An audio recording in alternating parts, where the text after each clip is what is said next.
Hola, somos estudiantes de medicina de segundo año y en esta ocasión vamos a presentar el tema velocidad de conducción nerviosa. Los estudios de conducción nerviosa son técnicas electrofisiológicas que nos permiten estudiar la propagación del impulso nervioso en cualquier nervio periférico, ya sea sensitivo, motor o mixto. Este estudio nos es útil para el diagnóstico de las enfermedades de nervios periféricos y también para el seguimiento de la recuperación tras una lesión. Esta valoración permite comparar los nervios de las extremidades o de las regiones proximales de manera bilateral. Recordemos que el sistema nervioso periférico está compuesto de dos grupos de fibras nerviosas, las mielinizadas y las no mielinizadas. Entonces, entre mayor sea el diámetro y la presencia de mielina que lo recubren, pues la velocidad de conducción será más rápida. ¿Qué enfermedades pueden verificarse a través de un estudio de velocidad de conducción nerviosa? Tenemos a la neuropatía diabética. Esta es una complicación común en personas con diabetes. Ocurre cuando los niveles altos de glucosa dañan los nervios, causando síntomas como entumecimiento, hormigueo, dolor o debilidad, principalmente en las extremidades. La velocidad de conducción nerviosa permite evaluar el daño nervioso en etapas tempranas. Tenemos también el síndrome de Guillain-Barré, que es un trastorno autoinmune en el que el sistema inmunológico ataca la mielina de los nervios periféricos. Esto causa debilidad que puede progresar rápidamente. La velocidad de conducción nerviosa identifica el tipo de daño nervioso, lo que es crucial para un tratamiento temprano. También tenemos el síndrome del túnel carpiano, que es una compresión del nervio mediano que va del antebrazo a la mano. Se presiona en la muñeca por el engrandecimiento de los tendones y los ligamentos. Esto causa dolor y entumecimiento de los dedos. También tenemos la hernia de disco. Ocurre cuando el cartílago fibroso que rodea los discos de las vértebras se rompen, haciendo que la sustancia gelatinosa que contiene el centro se salga. Esto ocasiona presión en los nervios de la médula espinal y causa dolor. Y por último tenemos las radiculopatías. Estas ocurren cuando las raíces nerviosas se comprimen o irritan, como en caso de las hernias de disco. Esto puede causar dolor, debilidad o entumecimiento que irradia hacia las extremidades. La velocidad de conducción nerviosa ayuda a determinar la extensión del daño. La clasificación de Erlanger y Gasser nos divide a las fibras en tres tipos, las A, las B y las C. Nos muestra también que entre mayor sea el diámetro, mayor será la velocidad de conducción. Entre las fibras tipo A tenemos a las alfa, que son responsables de la propiocepción consciente y de la contracción musculoesquelética, las beta, que son responsables del tacto y presión, las gamma, que son responsables de la transmisión motriz a los usos musculares, y las delta, que son responsables de la transmisión del dolor agudo y del frío y parte del tacto. Las fibras tipo B todavía llevan un poco de mielina y estas son responsables de la conexión autónoma preganglionar. Por último, las fibras tipo C, estas ya no están mielinizadas y son responsables de las conexiones autónomas postganglionales, por ejemplo, el dolor crónico y de la temperatura como el calor. ¿En qué consiste el estudio? Este estudio se utiliza para evaluar la salud de los músculos y los nervios. Durante el estudio se colocan electrodos en la piel sobre el nervio a estudiar. El electrodo que se coloca estimula el nervio con un impulso eléctrico leve, mientras que otro registra la respuesta de este. La velocidad se calcula midiendo la distancia entre los electrodos y el tiempo que tarda el impulso en viajar entre ellos. Situaciones que pueden alterar el estudio. Número 1, tenemos a la temperatura corporal, que con una baja temperatura puede ralentizar la conducción nerviosa y esto nos daría resultados anormales. Neuropatías periféricas, que cualquier daño en los nervios periféricos puede afectar la velocidad de conducción.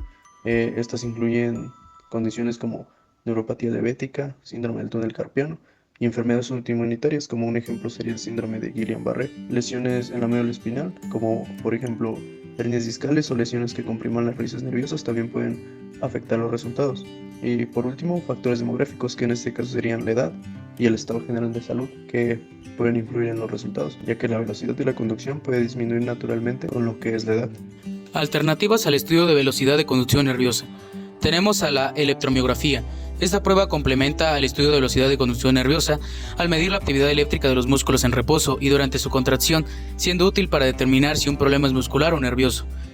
También tenemos el estudio de potenciales evocados somatosensoriales. Esta técnica evalúa la respuesta del sistema nervioso a estímulos eléctricos aplicados en la piel, permitiendo detectar problemas en las vías nerviosas que conducen señales sensoriales desde los miembros hacia el cerebro. Bueno, pues debido a la naturaleza de nuestro estudio y que es dependiente de, ya vimos, varios factores, pues no tenemos un estudio central que nos indique vamos a basarnos de este parámetro a este parámetro, sino, o sea, específicos sobre cada nervio, porque les digo, depende de muchos factores externos.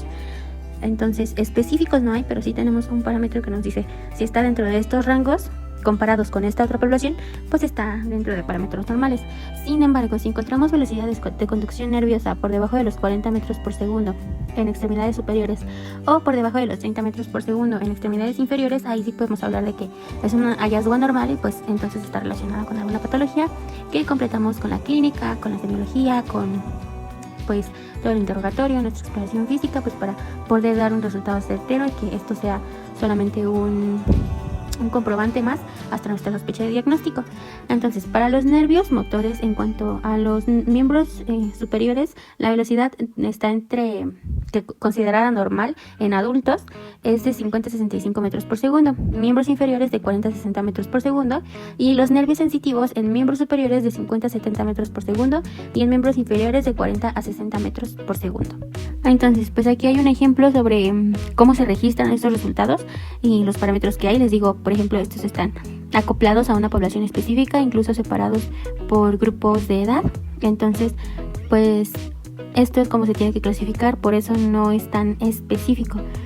Sí, cuando están en valores en extremos muy altos o muy bajos, ya podemos indicar, lo podemos notar así como patología. Sin embargo, contemplamos un parámetro de tal punto a tal punto en donde se considera normal. Para los de latencia y amplitud, los de latencia que los medimos en milisegundos, vamos a medir para estos dos factores 4 nervios específicos que, como ya lo vimos antes, es donde se colocan pues para poder realizar nuestro estudio. Tenemos al mediano, al coital, al tibial y al peroneo.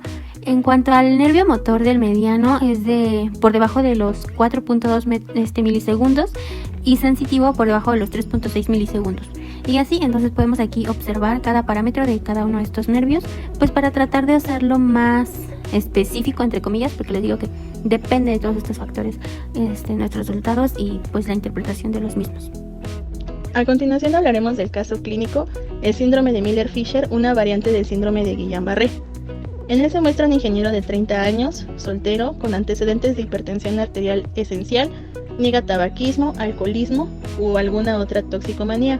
Es alérgico a las sulfas y presentó un cuadro gripal previo al padecimiento actual, mismo que remitió a los 3 días. 7 días después, presentó de forma súbita inestabilidad para la marcha, con incapacidad para deambular por sí mismo y parestesias distales en miembros torácicos. A los 2 días se agregó diplopia, limitación para movilizar ambos ojos en todas direcciones, parestesias en ambas manos y debilidad en miembros superiores e inferiores de predominio distal. A los 4 días se agregó dificultad para la deglución a sólidos y líquidos, además de desviación de la comisura labial hacia la derecha.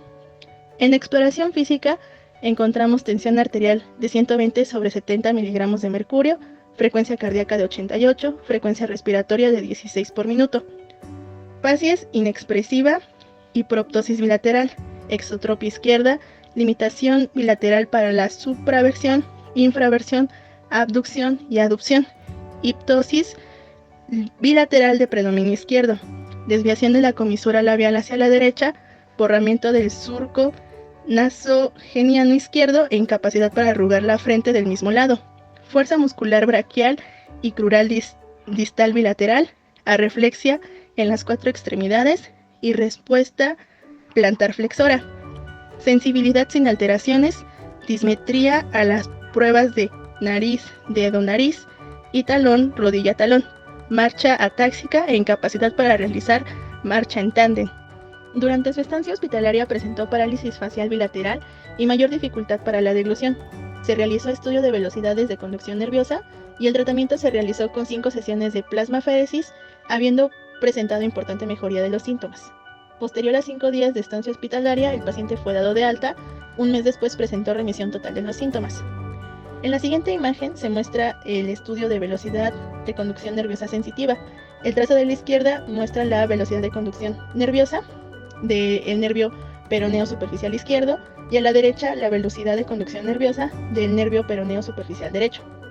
El estudio de conducción nerviosa muestra una neuropatía distal sensitiva derecha de carácter axonal. En la siguiente imagen se muestra la velocidad de conducción nerviosa motora facial.